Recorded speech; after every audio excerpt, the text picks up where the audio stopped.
7-year presentation. So I hope that the presentation will be there, but let me contextualize the whole city and Tahrir Square to give you background. So the Cairo city with a population of around 20+ million inhabitants. So it's more or less something as big as Sao Paulo. So when the formation, the historical formation of Tahrir Square goes back to the 19th century, where we had a ruler called Khedive Ismail, who wanted to mimic the architecture and urban planning of Paris, of Baron Osman. So the idea of visibility was a key issue there, because the old Islamic Cairo was congested, and in urban form it was agglomerated, and you cannot really control it in terms of violent politics. Opening avenues was an issue that could be used for the governing controlling mechanisms. So they mimicked Paris in that regard, and it was under the idea of visibility over public space. So it was about producing new citizens, it's about producing new modern citizens that then you are providing public space, but within a certain restriction of modes and morality of how to behave in public space. So this is here where the space is offered, but not the one that will inhabit diversity and differences, but rather a certain code of conduct that is pertaining to what the governing ruler believes in. So in that regard, the production of Tahrir Square and the new quarter in Cairo that is adjacent to the old Islamic Cairo was based on this mentality of opening up, but opening up according to certain needs and ideologies. And this is something important, because in that regard is that we have never in Egypt I would argue, we have never had the notion of public space that is democratic. This notion of public space does not exist. Maybe we have publicness, but no public space. And this is where Tahrir Square 2011 moment was important, because it was for the first time since the 19th century of the formation of Cairo, of Tahrir Square and Seminário in 1867, that there appeared many people together in one place, people of different backgrounds, social classes, working labor, religious backgrounds, cultural beliefs. They all came together, and this created the moment of public space, the long-awaited moment of public space. Then we question, and now I have on the slide the image where everyone is flowing into Tahrir Square. But then this is the question. This is a moment that is important, but is the moment of contestation something that is temporal, or is it permanent? Is it something that is about space in a given moment, or something that is unfolding? And this is where what we are hoping, or what we are working on what we are looking is that Tahrir Square was just a moment that then erupted to everywhere else. So if you look at the map of Cairo, you will realize that the formation of the new metropolitan Cairo started from 1991 with the production of new legal spaces and gated communities. Gated communities that mushroomed all around Cairo, trying to depopulate the center, moving people outward with the production of more than 250 legal communities. Definitely, it was about the urban, it was about the upper middle classes, but also a lot of urban poor began to move around the gated communities to create a domestic supporting settlement for the rich. So what they began to see is a kind of a dilapidated status of inside cities, but also this is where the 2011 was a counter movement to the political mobilization of urban governance to the satellite cities. So it was kind of like returning back to the country and mobilizing, people were mobilizing to the country. However, this movement continued from January 2011 until July 2011.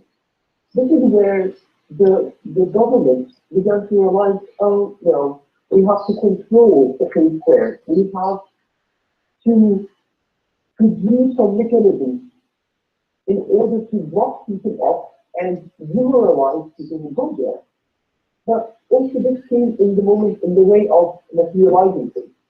So believe it or not, and these were the slides that I was hoping that you would see, that they began to revolve around streets leading to Tahrir Square. They blocked off the revolution space. Not only that, they also built security detectors, like those in gated communities, like those in shopping malls, like those that you have to go through, like in the airports, as you go into the Tahrir Square. I believe that this is a big problematic issue, that it's a public space, but it's no more really public. It is under the rules and governance of the police, security, and everyone who are against the people who are coming in. So how do people react? Actually, people acted very, somehow, in diverse ways. One of which was actually to use these walls and cemented blocks as a way, as a medium for freedom of expression. So they began to draw on them, and they began to paint and create walls and a lot of artwork along these walls. But look, that was to some extent until a moment that then people realized and activists that basically we're arcades inside this international space. And they're not connecting to the whole of Cairo, because Cairo is more than 20+ million inhabitants. So what happened is that there were several movements that began to take this on, one of which is called Coloring Through Corruption. And it was a movement that believed that we need to render the invisible visible. And they decided that, yes, political struggle over power, over who rules, began to take place between the Muslim Brotherhood and the military, and a lot of sections of power inside the city, inside the country. But what about thinking about the other issues that are as important as this notion of power, which is the corruption that sits every day. And this is where they decided that they would move away from Tahrir Square throughout the city and change any situation that includes corruption. It was really fascinating because they were targeting areas that were taken by real estate developers, things that are corrupted even by small funds, not funds as like the rooms who are taking over settlements. They began to pay corruption by the state over the bridges and underneath them. They began to pick like areas between Naidi, which is an affluent neighborhood, and what the across is Dar es Salaam, which is a low-income kind of neighborhood. And they began to look at the little stations that was between and how it was the one side that was on Naidi would be very extremely well and good in a good condition, like the one in Dar es Salaam right across the other passage is in a dilapidated situation. So they began to paint it painted extravagantly in yellow, orange, red, purple, blue, and magenta. And it was really shocking that they began even to paint the 26th July corridor, part of it, that leads from the inner city to the hinterland and the Jewish community. And going through, so when you go through these kind of corridors or ring roads or freeways that move you from the center to the satellite cities, you have to go through informal areas. So what the government does and what the municipality does is that they try to cover the informalities around by creating some kind of shields, white shields, so that whoever is in the car will not have to see the informality. So what they did is actually they began to paint it with the paint and the color, so that it shows what behind it is a moment of corruption. And this is an eye-opening thing, is that the activism was not just in the center. The notion of activism has to touch on every single basis around the city and throughout the city.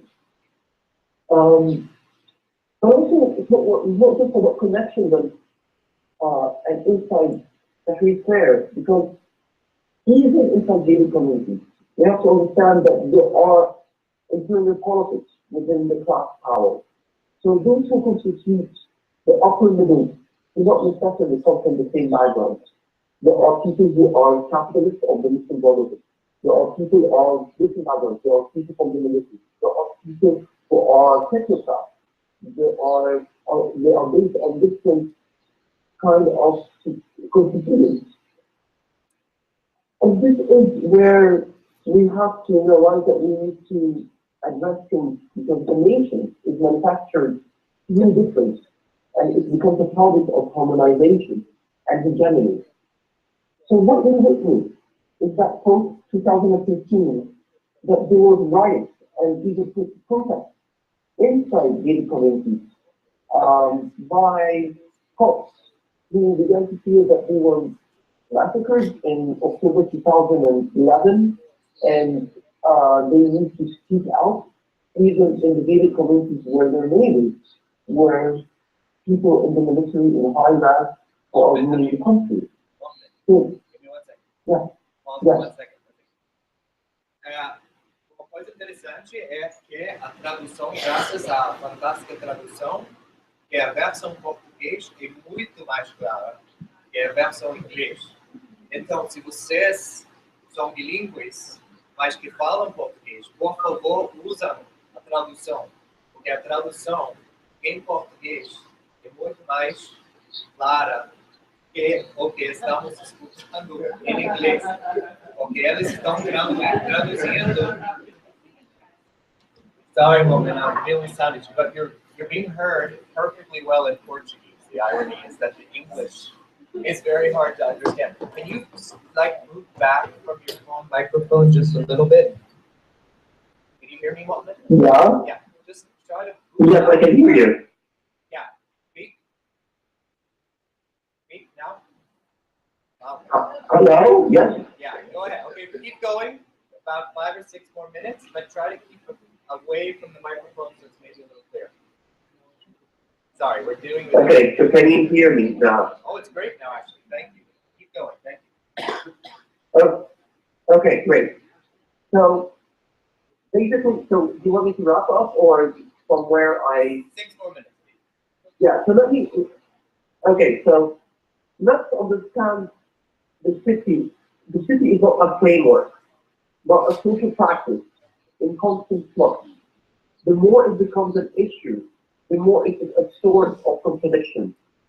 And the more its social manipulation is linked to the ensemble of social and political conflict, that then the true spirit of contestation comes along. Practice of activists are produced from the realities on the ground, and it should not be centered in one space. It is about rendering the invisible visible.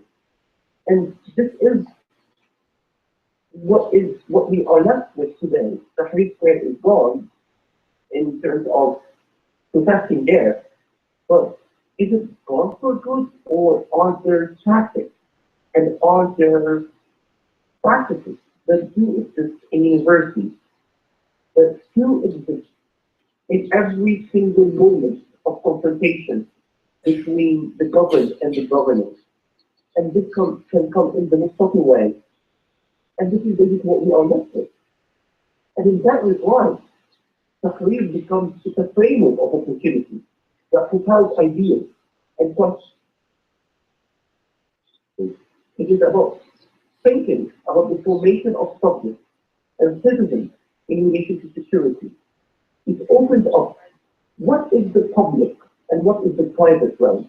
The public space of Tahrir that was then blocked off by walls and the security created security detectors, or is it more of, no, we have to go beyond this and think about Tahrir as becoming a process of generating dialectical sites of conversation between the center and the periphery, rather than a fixed site in itself. It actually uncovers the power relationships between the governing and the governed in an unprecedented and open manner. And this is where we are left with today.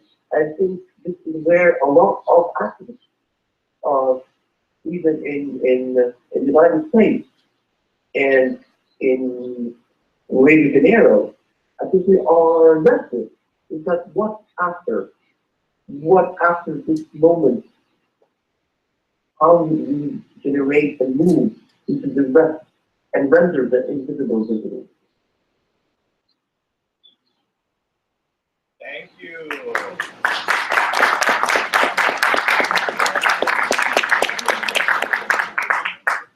Thank you very much. Wait 1 minute. So, I'm not sure.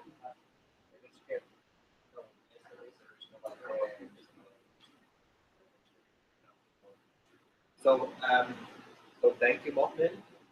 Because of those very strange technical limitations, we are going to just have to end the call, and then we'll have our own conversation here. But we will give you a full update. Okay. I know this is very strange, but Okay, yes. The best we can do. Okay. You're You're welcome, Anwar. Thank you so much. And I'm looking forward to hear your comments and the feedback. And show it, you know what, whenever it's possible, show them the slides. No YouTube. Você pode passar para ele acompanhar. And we will send you the, we're going to send you the link so you can watch us live on your computer, so you can follow the event live. Please. So we're going to send that to you by, yes, please. by email and by text. Okay, but thank you. Great, thank okay. You. Thank you, Amor. Thank you. Yes, so much. Ok, agradeço muito a paciência,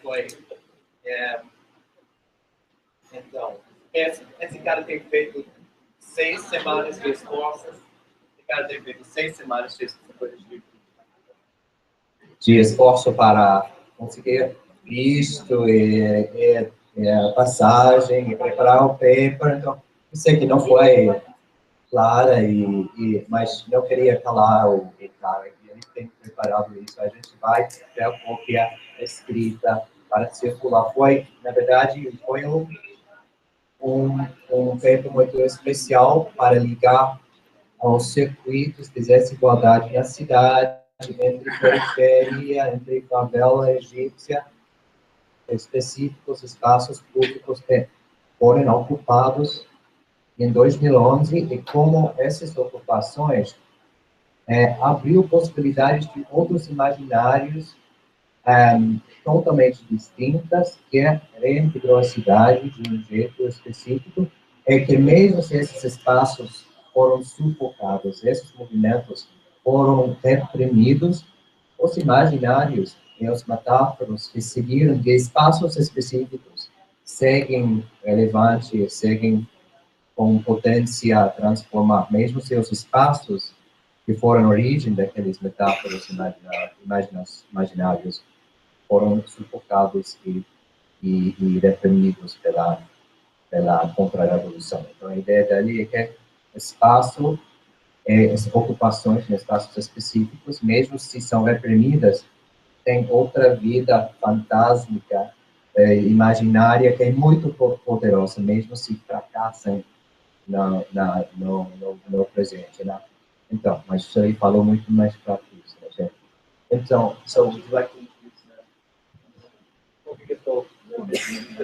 a gente está tentando conexão também com a outra palestrante, que seria Thenjiwe McHarris, mas ela não sei. Amanda, o que a gente faz? Começa? Então a gente vai tentar antes, se conseguir, senão a gente já passa para a fala do Christian. Só para vocês saberem, é a última, agora, 10 minutos mais, a última coisa que a gente vai fazer aqui no ao vivo dentro da sala. A última coisa, porque tem duas pessoas. Agora Izabel vai apresentá-la, mas ela também ia chegar, anteontem foi uma bolsa do governo americano, 48 horas atrás, a bolsa foi cortada. Então, a gente quer também que ela sente que ela está aqui entre nós de um jeito. Então, eu agradeço a sua paciência, eu sei que é difícil, mas é para eles, para ela, que a gente quer que ela sente que queria muito ficar entre nós.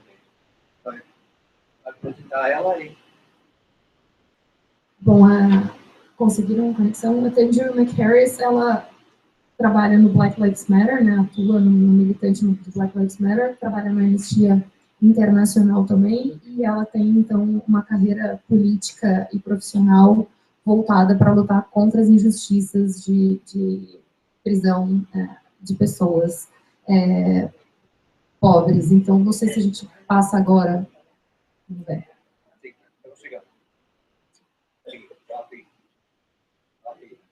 Então, vocês podem ver, a não vinda dela também passa por essas questões. É mesmo. A ausência.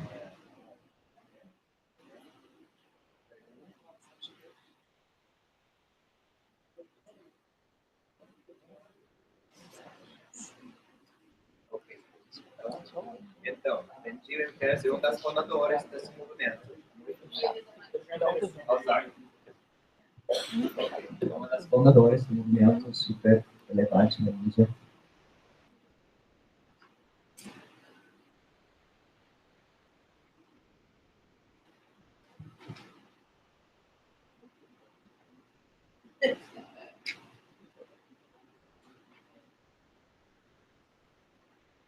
Hello? Hello, hey, yes, how are you doing? That's all right. We are very happy that you can spend a few minutes with us. The reason why we don't have Skype and internet is because there's a wonderful student movement resisting government cuts. And so they've taken over the university, but the technology has been cut, so we have to go back to the telephones. So we're going to put you on a speaker. Is that okay? And they're going to be able to hear you. So you can introduce yourself a little bit, and we introduced you, but you can introduce yourself a little bit more, and then go for it.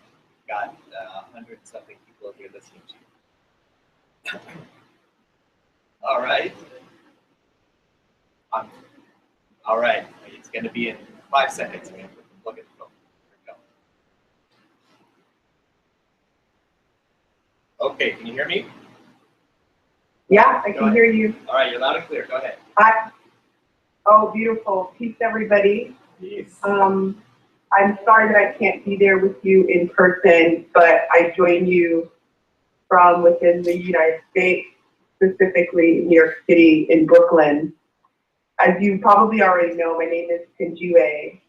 Thenjiwe Sneeka McHarris, more specifically. I was born in the Bronx, and I am the granddaughter of a woman who came to the U.S., New York from Jamaica, and helped raise me along with my mother.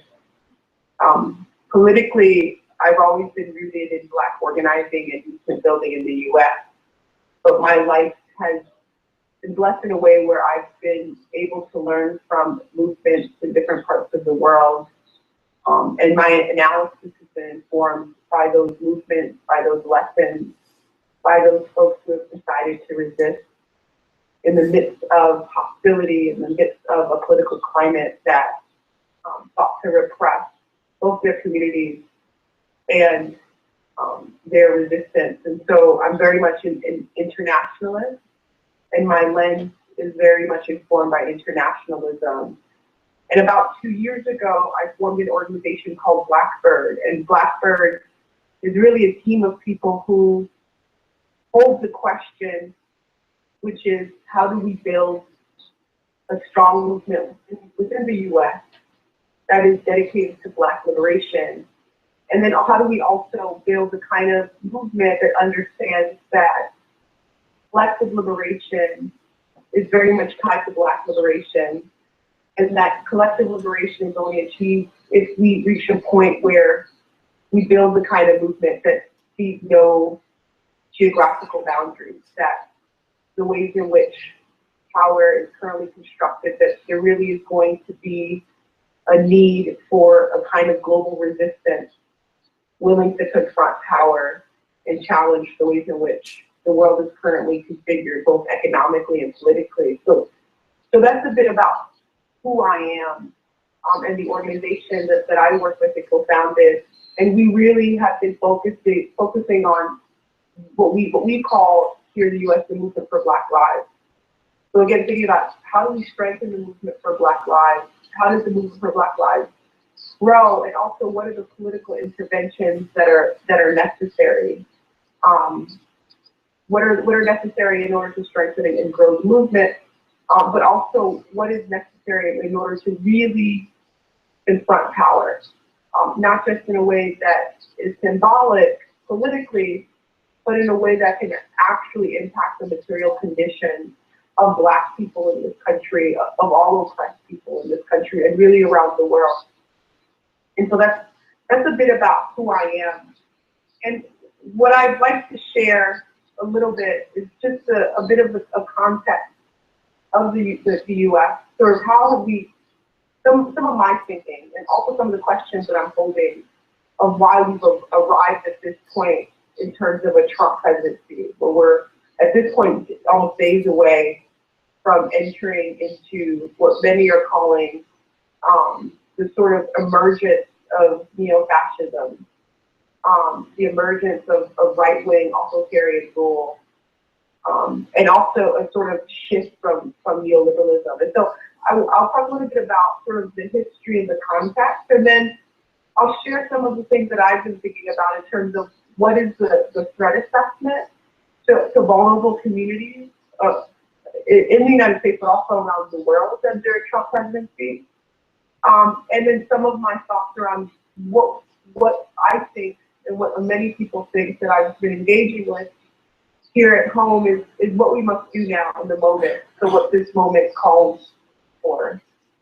And again, many times I have more questions than I have answers, and I'm sad that I'm not with you all, because I feel like the space that you're in now is the kind where we generate ideas that are critical for resistance work, and it really does take sort of the kind of spaces where folks who engage in movement work and thinking from different parts of the world really sort of struggle and challenge each other and engage in the kind of conversations that surface what's it actually going to take to win, not just in particular countries, but around the world. So again, I'm sad that I'm not there, but because of where we are, I had to make a choice not to travel to Brazil. So again, I'll start with a little bit about the history of this country.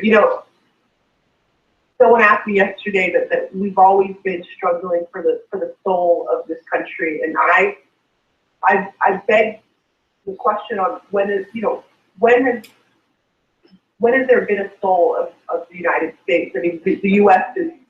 was founded on the idea of taking both land and people for the purposes of profit and for the purposes of building wealth and for the purposes of acquiring property. And so that's that's the history of this country, but there's always been a history of resistance. And so where there's been anti-Black racism